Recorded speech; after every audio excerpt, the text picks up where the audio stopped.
Ok. Besimcha v'tuv levav, on étudie ensemble avec l'aide de Dieu. On continue la Hidvadou de Yud qui se lève, qui nous mène vers Yud tête qui se lève. J'espère que vous entendez bien. Voilà. Qu'est-ce qu'on doit dire en premier lieu? Il doit y avoir un début, une tête. Il doit y avoir un corps, ce qui représente les sentiments. Et puis, de quoi entraîner également de quoi entraîner également vers la réalité, c'est-à-dire ce que l'on dit dans le Chassidut, Muskal, Mourgaj et Moudba. Muskal, ce qui est réfléchi, Mourgaj, ce qui est ressenti, et Moudba, finalement, ce qui est perçu dans notre réalité, dans notre intimité. Sous-entendu, ce qui devient une seconde nature. Voilà. La seconde nature d'un chassid, c'est défini par les Rebbeim comme la perception de Elokut. Un chassid, avant tout, c'est quelqu'un qui perçoit la Elokut, qui perçoit le divin. Et le chidouche même de l'Admor Emsaï par rapport aux autres Rebbeim, c'est sa faculté d'exprimer justement le divin par l'écrit. Et vous savez, il y a un clash chez les Rebbeim que chez l'Admor Hazaken, chaque lettre, non seulement chaque mot, mais chaque lettre de l'Admor Hazaken est importante, comme on l'a vu pour le Tanya. S'il avait rajouté une seule lettre, alors tout serait transformé. Il aurait eu en plus 24 000 élèves qui seraient venus. Voilà. Si au lieu du Emet, Kepshuto, ça aurait été Derer Emet, Sfat Emet. En fait, Ve à Emet, tout simplement. Vous voyez? Donc en fait, cette notion, ce qui veut dire la vérité, cette notion-là de rajouter une seule lettre qui pourrait tout changer, évidemment, c'est apparenté à l'idée de la Torah. Selon la Torah, une lettre en plus et en moins, ça change l'équilibre de la Torah, comme une composition musicale, et bien plus que ça, évidemment. Ça, c'est une composition divine.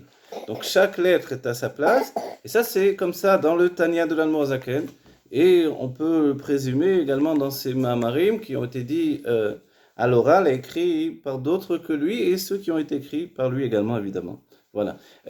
Pour l'Admor Emsaï, par contre, le rabbi nous rapportera que chaque lettre n'est pas importante. Et non seulement chaque lettre, mais on pourrait même interchanger les mots du moment que on a gardé l'idée. Et le rabbi nous dit, ce n'est pas une démarche amoindrie de dévoilement de Chassidut, mais c'est une démarche où le dévoilement de Chassidut est encore plus grand. Sous-entendu que le but, c'est pas tellement la précision sur le bitouille, l'expression, mais au contraire, en fait, le déferlement de Elokut, de divin, qui va passer par des kelim qui ne sont pas forcément, des réceptacles qui ne sont pas forcément limités. De ce fait-là, on comprend bien que dès ce stade-là, la Chassidut Chabad rentre dans une nouvelle définition, la définition de chacun peut prêter sa personnalité pour exprimer la Chassidut. Et il fallait passer par là, passer d'un être divin exclusif, une âme nouvelle, Admor Hazaken, qui va prendre ce qui vient de Pnimiut Atik, l'intériorité de Atik, du Keter divin. Pour nous, ce sont les forces cachées de l'âme, selon les termes de la Chassidut. Dans la psychologie, on dira, ce sont ceux qui s'appellent les Kochot Al-Muda, donc en hébreu, en français, donc l'inconscient. Si ça vient de cette notion de divin, qui est le plaisir divin, Pnimiut Atik, l'intériorité de Atik, c'est l'intériorité du plaisir divin, et que ça vient s'habiller dans la Chorma, dans la sagesse divine, qui est véritablement un cri, un réceptacle pour exprimer cette sagesse divine. Et donc c'est le Sefer HaTanya où chaque mot est important. Et ensuite, l'Admor Hazaken nous dit qu'il faut entamer le travail de Hitbonenut. Sous-entendu que sans Hitbonenut, cette étude-là est insuffisante. Parce que forcément, elle ne peut pas entraîner ce qui s'appelle, et là on rentre à la spécialité de l'Admor Emsaï, la Hitpa'alut. La Hitpa'alut, c'est l'émerveillement. Et l'Admor Emsaï a écrit Sha'ar Kuntras Hitpa'alut, un cahier entier sur l'émerveillement. Voilà, il y a une mouche qui tourne. Un cahier entier sur l'émerveillement. Et ce cahier entier sur l'émerveillement, je traduis contraste cahier, je ne sais pas, peut-être qu'il y a une autre traduction. Cahier, carnet, quoi qu'il en soit, un livre d'études, plus petit qu'un livre entier, sur l'émerveillement. Qu'est-ce que l'émerveillement? L'émerveillement, c'est la faculté qu'il y a dans l'âme de générer dans nos personnalités humaines une transformation. Voilà, ça c'est le final de la chose. Et pour occasionner cette transformation humaine, nous avons besoin précédemment d'un émerveillement. L'émerveillement, donc Itpa'alut, vous voyez dans le mot lui-même Itpa'alut, il y a le fait de quelque chose qui agit sur. Vous voyez, il y a le poal, l'action, Itpa'alut, ce qui agit sur. Ce qui agit sur la personne, ce qui entraîne un changement. Ce qui entraîne un changement par rapport à quelque chose qui le précède, quelque chose de plus haut. Et ce qui est plus haut, c'est le dévoilement divin. C'est bien que l'Admor Saïd va catégoriser même les âmes par rapport à cette faculté de Hitpa'alut, cette faculté d'émerveillement. Une âme plus élevée s'émerveille plus facilement. Et il faut entendre s'émerveiller, non pas comme peut-être le mot même émerveillé que je viens d'utiliser. Donc je suis émerveillé, c'est magnifique, ok, c'est vrai. Mais dans le terme Hitpa'alut, il y a vraiment quelque chose qui transforme chez moi mon fonctionnement. C'est vrai que comme au début du cours, on a dit, il y a le Mouska, le Mourgash et le Moudbas. C'est-à-dire que d'abord, c'est une conscience réfléchie qui va entraîner une transformation au niveau des sentiments. Une transformation ou tout au moins une réaction sentimentale. Sentimentale quand j'ai travaillé sur ma personne pour entrer en contact avec l'être divin qui est en moi. Si je suis comme la plupart des hommes au quotidien, c'est-à-dire à la vade comme je te pousse, alors forcément c'est juste émotivement que quelque chose se passe. Comme quand on voit le rabbi, tout à coup on est pris d'une émotion extraordinaire. Mais si j'ai fait un cli, si j'ai fait un réceptacle pour ce moment de rencontre, alors j'ai de quoi intégrer la lumière dans des réceptacles. Intégrer la lumière dans les réceptacles, c'est exactement ce que l'Admor Saïd définit comme la Hitpa'alut. Si bien que quand l'Admor Saïd reprend les termes de l'Admor Hazaken qui définit que Nisht Hitpa'alut, il ne faut pas avoir de Hitpa'alut, l'Admor Hazaken nous dit, on va dire de manière très spécifique, que c'est vrai qu'a priori il ne faut pas avoir d'Hitpa'alut, mais moi je dis que oui, il faut avoir une Hitpa'alut.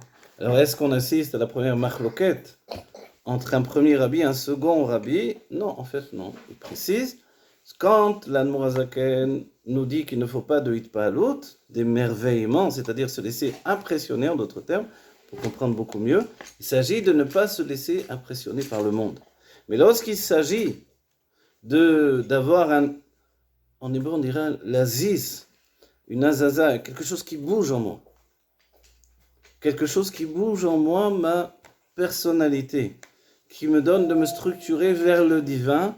Forcément, si je n'ai pas de Hitpa'alut, si je n'ai pas d'émerveillement, nous dit l'Admor Saïd, rien ne va se passer en moi. Si bien que, dès qu'il y aura une occasion, le monde va m'impressionner, le monde risque de devenir une menace, le monde va devenir un ennemi. Et là, on rejoint maintenant l'état d'esprit des mamarim du rabbi et de tous les rabbim, Pada veshalom nafshi, mikravli ki berabim ayu imadi. Voilà. Alors, le rabbi ayu imadi, il est interprété, alors je vais traduire, excusez-moi. Alors, Pada veshalom nafshi, mon âme a été rachetée dans le shalom. Et dans la notion de dans le shalom, il y a bet shalom. Voilà. Bet shalom, c'est également deux shalom. C'est une interprétation, forcément. Nafshi, mikravli. Pendant le moment du krav. Le krav, c'est une lutte. Ki berabim ayu imadi, car nombreux étaient avec moi. Alors, nombreux étaient avec moi, aussi bien que le krav, tout est à interpréter. C'est le propre des mamarim des rabbim d'interpréter tout ça. Dans l'idée de krav, il y a effectivement le fait de devoir se battre physiquement avec quelqu'un d'autre. Et même si le faire, c'est pas une chose très agréable, il y a et même si l'idée, justement, c'est très important ce que précise le rabbi, que quand on veut se battre avec quelqu'un, c'est pour l'éloigner de nous en réalité. Plus que l'idée de le rapprocher. Or le terme de krav, la chambre qui rouvre, rapprochement, c'est une idée qu'on veut rapprocher quelqu'un, comme embrasser quelqu'un, le prendre dans ses bras. Tandis que là, le krav qui est rapporté, Pada veshalom nafshi, mon âme a été rachetée dans le shalom, alors mikravli par le biais d'un krav. C'est-à-dire qu'on peut aussi l'appréhender d'une autre manière en rapportant le pied rouge du krav, c'est-à-dire que s'il faut se battre, on se bat, s'il ne faut pas se battre, il vaut mieux ne pas se battre, on ne se bat pas. Et c'est ça l'état d'esprit. Et c'est pour ça qu'il y a deux sortes de shalom. On en arrive au pied rouge de Beshalom, Pada Veshalom. C'est que deux sortes de shalom, pardon, il y a le shalom de David Améler et le shalom de Shlomo. Dans l'identité du judaïsme aujourd'hui, on préfère le shalom de Shlomo, c'est-à-dire ne pas avoir à se battre, sous-entendu que quand on se bat, on se roule dans la poussière avec les autres. Alors, avec celui à qui on s'oppose, la meilleure situation, c'est de ne pas avoir à se battre. Et pour ce faire, on le fait par un dévoilement de mochin, d'intellect. Voilà. Donc on comprend la situation, on est capable d'annihiler la situation. Ça, c'est deux sortes de shalom. Le shalom de David, qui est un shalom où il a fallu qu'il se batte, il s'est battu physiquement avec ses mains, en tuant, en faisant couler le sang, etc., pour avoir son shalom, le shalom de Am Israël. Et puis, c'est la notion de Soukat David, la Soukat Shalom, non pas la Soukat David à Nopheled, mais justement de relever la Soukat David qui est tombée après la destruction des temples, de la relever, d'avoir une Souka qui est faite avec la peau du Léviathan, pour rassembler tous les tzadikim de la Géoula, Ve'amer Kulam Tzadikim, on est tous rassemblés sous cette Souka de Léviathan. Léviathan, c'est la notion de Lévi, la notion de Yelavé Ish. Le fait qu'un homme me raccompagne, cet homme c'est un être divin, à l'occasion du Passouk, originellement c'était Yaakov Avinu, pour nous tous c'est notre âme divine qui nous accompagne vers la Géoula, c'est le Mashiach qui nous mène vers la Géoula, et cette Soukat Shalom, qui est faite de la peau du Léviathan, elle représente justement ces makifim, ces lumières divines tellement puissantes qu'elles sont capables de rassembler tout le peuple juif. Elles sont capables de générer un dévoilement divin qui est une itpalut collective, un émerveillement collectif qui entraîne véritablement un changement profond dans chacun d'entre nous. Quel est ce changement? Changer selon la définition de la chassidoute, ce n'est jamais devenir quelqu'un d'autre. Changer, sous-entendu, révéler. Donc en fait, ce qui est provoqué par la révélation du Léviathan, c'est la révélation de mon être profond. Comme mon être profond est endormi dans l'exil, le propre de la Géoula, c'est de le réveiller. Qu'est-ce qu'un éveil? C'est cette faculté d'avoir un cœur de chair. Et un cœur de chair, effectivement, il est mitpael. Sous-entendu, il s'émerveille du divin. Comme il s'émerveille du divin, il est en action, c'est un cœur qui bat. Et ce cœur qui bat, il est lui-même une faculté d'aller de l'avant, d'avancer de niveau en niveau, de se consacrer au divin complètement, totalement, et d'avoir une jouissance de tous les niveaux, au niveau du divin, bien entendu, de tous les niveaux de notre être. Et on sous-entend que dans la Géoula, le Rabbi le précise, si aujourd'hui nous avons la construction telle que nous l'avons étudiée dans le Tanya, nous avons une âme animale, plus une âme intellectuelle, plus une âme divine, l'âme intellectuelle est entre les deux pour faire la situation de transfert des éléments divins vers la compréhension, puis vers l'intégration dans l'âme animale, laquelle va plutôt fonctionner dans une notion de sentiment ou d'émotion naturelle. Le but, c'est de transformer ces émotions naturelles en sentiments, sous-entendu des sentiments nés de l'intellect. Donc forcément, nous avons besoin de notre âme intellectuelle, qui elle est à même de trouver le lien, les paroles en relation avec l'âme animale. Pourquoi? Parce que l'âme intellectuelle, dira le Rabbi Rayatz, n'est qu'un niveau supérieur de l'âme animale. Sous-entendu, elle est attachée encore à ce qui s'appelle Klipat Noga. Klipat Noga, la situation qui peut très bien tomber dans le mal, la chute, ou dans le bien, l'élévation. Tandis que l'âme divine, forcément, n'a pas de chute dans le mal. Avant Matan Torah, l'âme divine s'échappait de la personne qui allait vers le mal, vers la Vodazara, vers autre que Dieu. Après Matan Torah, après le don de la Torah, l'âme divine pénètre d'une manière entière, un tel degré qu'elle est complètement maintenant assimilée à la personne, elle fait un avec son être, elle est la personne lui-même, c'est le Yehudi, évidemment la grande question du Tanya, qui nous sommes, qui est toujours, qui est une question, on dirait en hébreu, archavit, présente. Ce n'est pas une question au passé, qui nous étions alors, qui nous sommes de manière ininterrompue.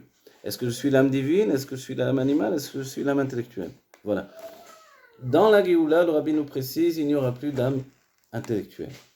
Il n'y aura plus d'âme animale dans le sens péjoratif de animal, puisque forcément, quand on parle d'un homme, comment ça se fait qu'un homme ait une âme animale? Comment ça se fait que dans la source de vitalité, on le découvre dans les Arba Chayot de la Merkava de Yecheskel? Dans les 4 figures animales, on a aussi Adam Leva Arba Atam, un homme qui est dans la mêlée des animaux. Quel est cet homme? c'est de là que provient la vitalité de l'âme animale. Forcément, dans la Géoula se dévoile Adam à la Kissé, l'homme qui est sur le Kissé à Kavod. Kissé, c'est la chaîne qui souille.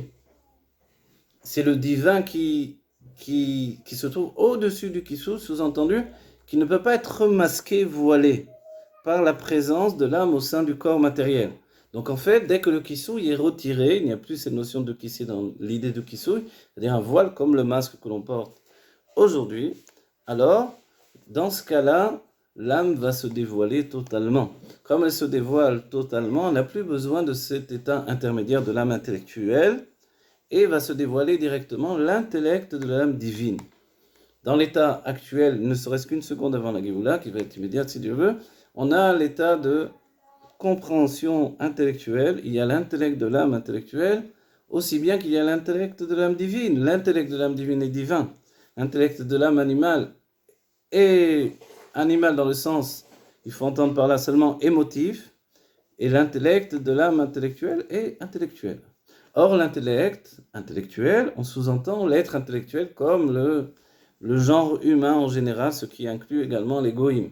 Le rabbi précisera que même si un juif n'est pas, le rabbi Rayatz précisément, n'est pas religieux, son âme intellectuelle est sans aucune commune mesure avec l'âme intellectuelle des non-juifs. Pourquoi ? Par rapport au lien qu'il a avec l'âme divine, forcément, et par rapport à sa source divine, et par rapport au fait qu'il correspond au choix de Dieu, un choix intime et profond, le fait que Dieu ait choisi l'âme divine, et il ait choisi le fait de l'inclure dans le corps. Donc le choix n'est pas sur l'âme divine, mais sur le corps lui-même. Donc en fait, l'idée, c'est d'intérioriser dans le corps des lumières divines qui vont procurer dans le corps un dévoilement divin et qui vont entraîner un changement jusque dans le Moudbash et Banefesh, jusque dans le niveau de ce qui est inscrit dans mes habitudes. Mon corps va fonctionner selon la notion de ce qui est ancré dans mes habitudes. Et ce qui est ancré dans mes habitudes, ça doit être justement, comme le dira le Rabbi Rachab, au moment où il a fait Netila dans une assemblée de rabbanim, ils ont vu qu'il faisait de manière particulière, comme on fait en fait aujourd'hui chez Chabad, avant de manger du pain, avec une serviette, et puis 3 fois sur chaque main, en tenant le cli avec la serviette tout le temps, pour ne pas laisser paraître et laisser passer et entraîner le voyage de l'impureté sur les mains. Voilà, un peu comme de l'électricité où l'eau est conducteur.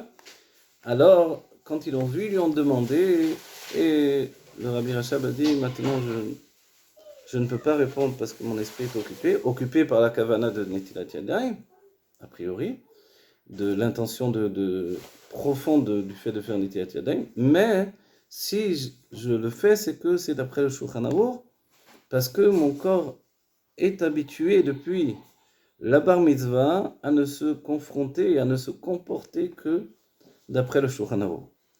Et même, en définition première, les membres internes, comme il est dit sur Avraham Avinu, avant la Brit Mila, il avait une possession de tous ses membres extérieurs.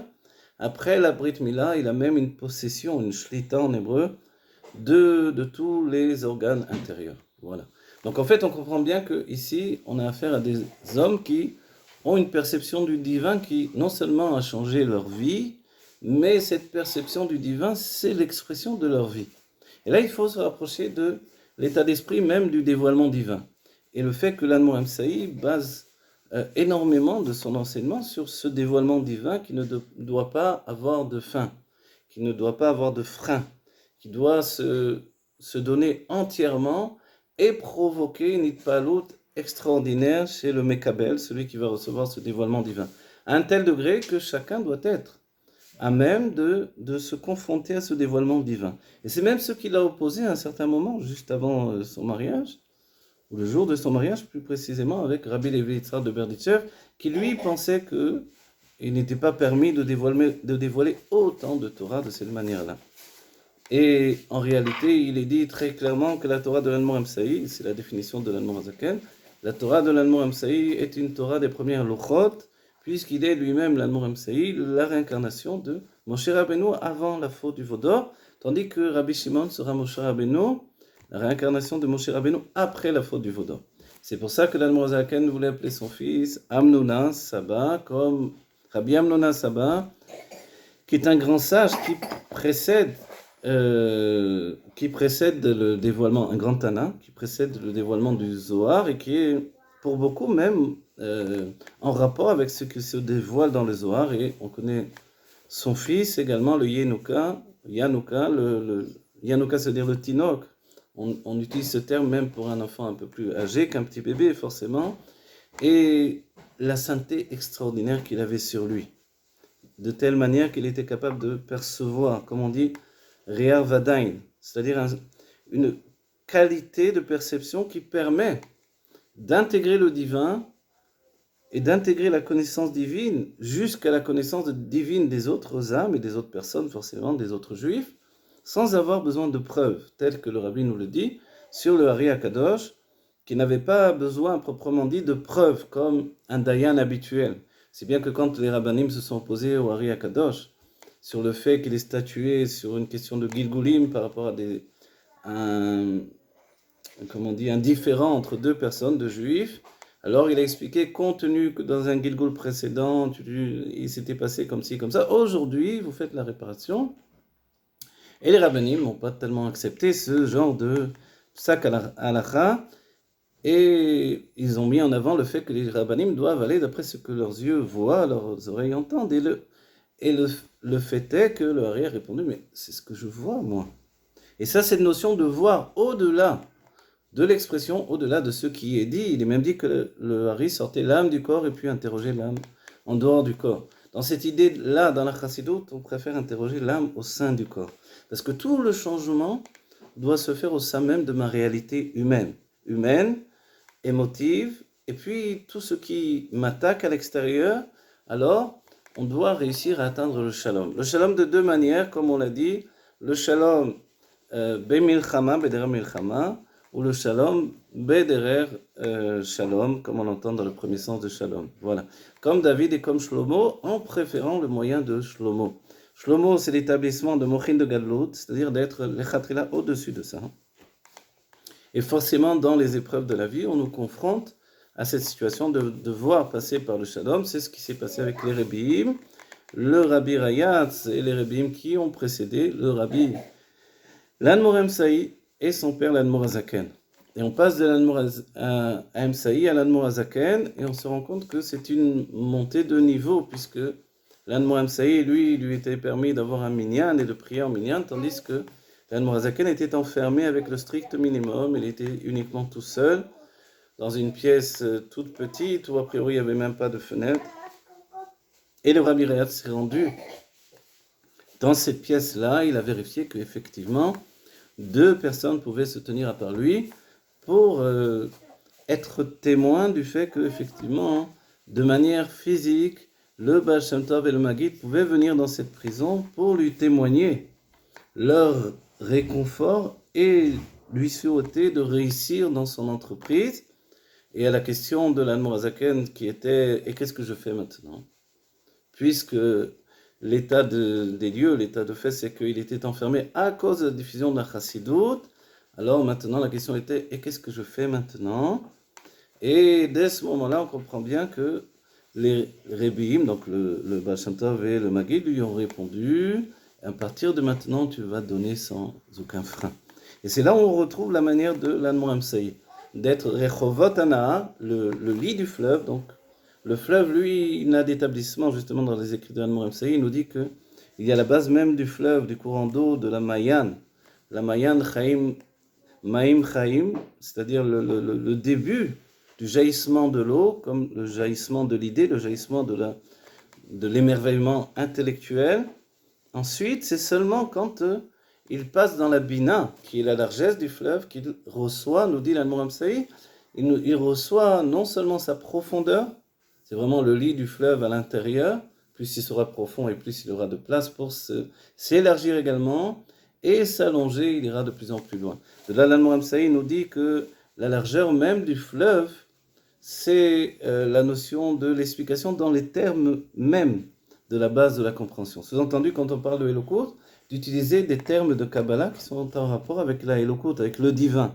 Ça, c'est la largeur du fleuve.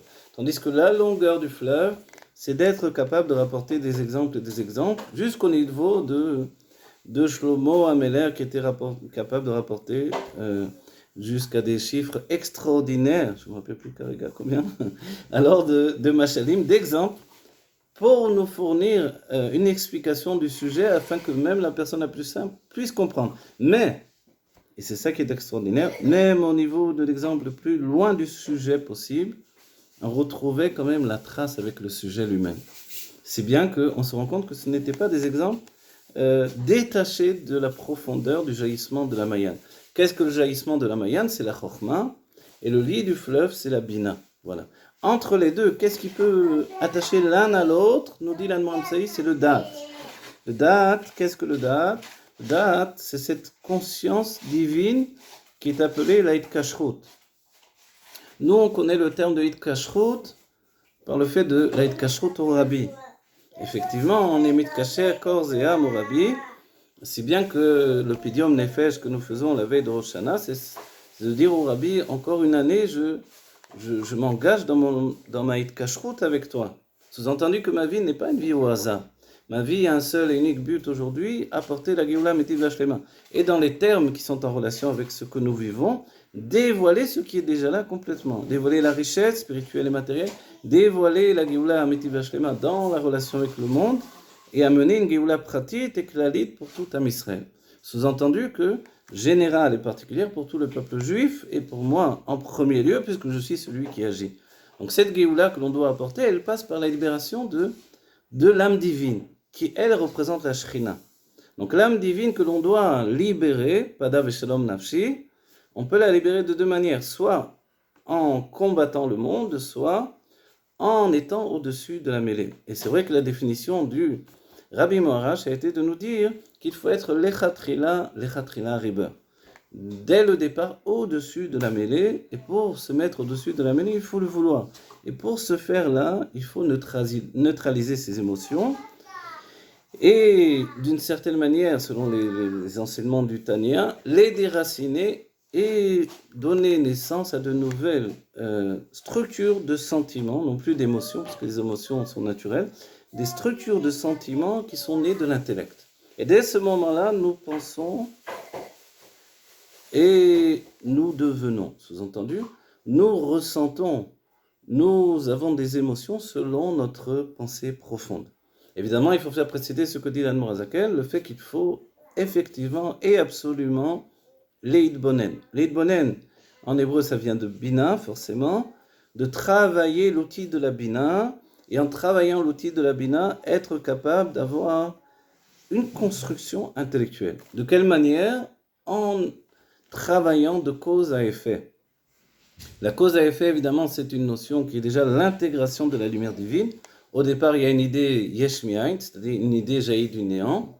Mais à partir de cette idée jaillie du néant, à partir de la chokhmah, la sagesse divine ou l'intellect pur, ensuite on rentre dans le développement de cette idée. Et c'est comme ça qu'on doit fonctionner, de manière à s'accaparer tous les enseignements de Chassidut. Et on va citer, pour exemple, selon les enseignements du Rabbi Rayatz, les écrits du Rabbi Rayatz, le fait qu'un chassid se trouve éloigné du Rabbi, c'est parce que il manque en lui finalement un approfondissement de son intellect. Quand on approfondit la notion intellectuelle de la Chassidut, sous-entendu que l'on utilise effectivement les termes de Chassidut pour comprendre le lien établi entre le Rabbi et moi, dès ce moment-là, tout peut se transformer. Je veux dire par là également, la compréhension se transforme. Et c'est comme ça que Rabbi Yekoutiel Miyeple s'est transformé totalement. Il était un chassid de l'Admor Hazaken qui lui a donné une bénédiction de longue vie qu'il voulait refuser au départ en disant « Je ne veux pas vivre comme des statues ». Comme il est dit dans le Halès, ces statues qui ont des yeux qui ne voient pas, qui ont des yeux qui ne voient pas, des oreilles qui n'entendent pas, qui ont des bouches qui ne parlent pas. Sous-entendu, je ne veux pas être fermé à la Elokut. Je me fiche d'être un homme avec beaucoup d'orgueil, beaucoup de réussite.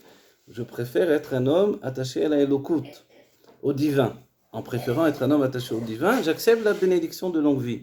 Sous-entendu, et c'est là le fait que le Rabbi nous bénit aujourd'hui pour la richesse également matérielle, que ma richesse spirituelle doit déborder sur ma richesse matérielle et entraîner que nous ne sommes pas en dehors du monde, nous sommes dans le monde, mais nous brillons d'une lumière divine qui passe également par l'intellect et par les sentiments. Voilà. Et ça, c'est sa demande. Et il a reçu une demande, il a reçu une possibilité d'y accéder. Et on dit même, il y a un Yom Yom qui nous dit que quelquefois il priait en hiver en enchaînant les 3 prières parce qu'il n'avait pas le temps. Parce qu'il faisait un vrai travail de hitbonenu, de réflexion dans la prière. Donc il priait la prière du matin, celle de Mincha et celle du soir, en enchaînant les unes après les autres, l'après-midi, le matin, l'après-midi, le soir, sans avoir le temps de manger entre les prières. Donc son premier repas de la journée était celui d'après la prière de Harvit. Voilà. Mais quand est arrivée la génération de l'Admor Amsaï, Reb Yekutiel mi Yepleh, Yepleh c'est la ville où il se trouvait, l'endroit, la bourgade, il s'est trouvé confronté à une difficulté.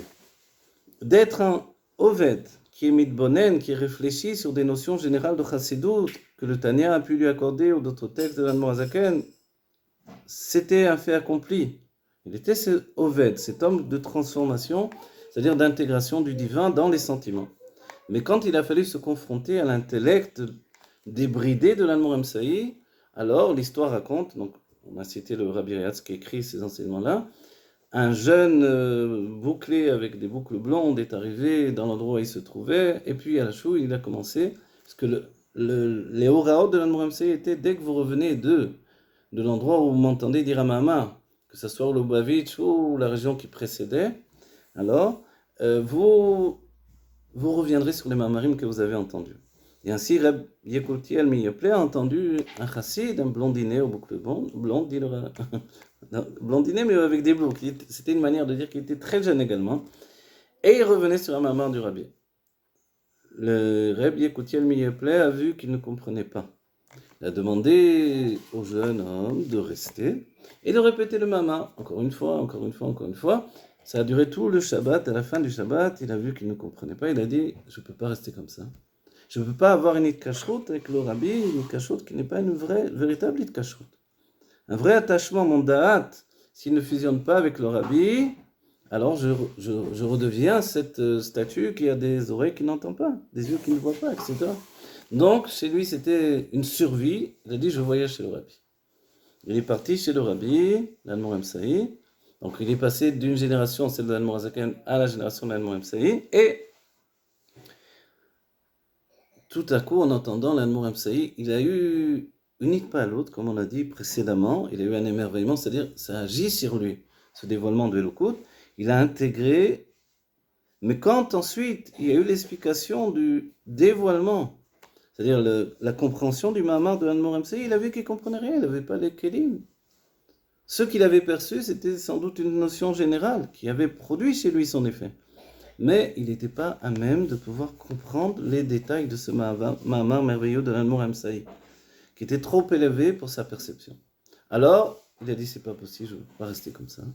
Il est rentré